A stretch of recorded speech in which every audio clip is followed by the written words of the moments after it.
Hi everyone, welcome to another Flashback Friday, and I'm pretty excited to talk about this one because it has been a few decades since I have read it and I still remember it really well.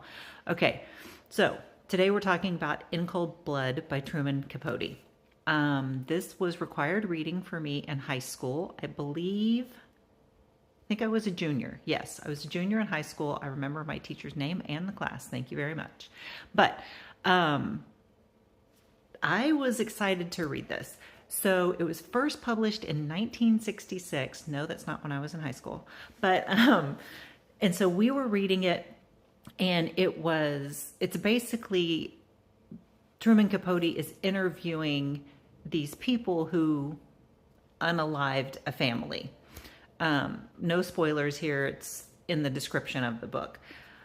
But there's the way he told the story, like you just kind of are reenacting it through the eyes of the people that committed this crime. Basically, they thought this family, it takes place in Holcomb, Kansas, okay? And it's a true story. And they thought this family lived on this farm and had a bunch of money hidden away, right?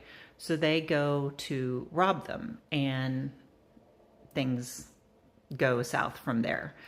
So I highly recommend it if that sounds like something you would like. For me, as a high school student, to want to read nonfiction, like, that's shocking. That was not my jam back in the day. I read a few more of them now, but still. So what I was just fascinated by what happened to this family, and I couldn't let it go. And so the next year, we went on a family vacation, and we were going to Colorado. I lived in Oklahoma, and I was begging my father to detour through Holcomb, Kansas, and he did. I didn't get to see like the house. Like, I think it's been on Zillow a few times, but I got to see the area and like the road that the house was down.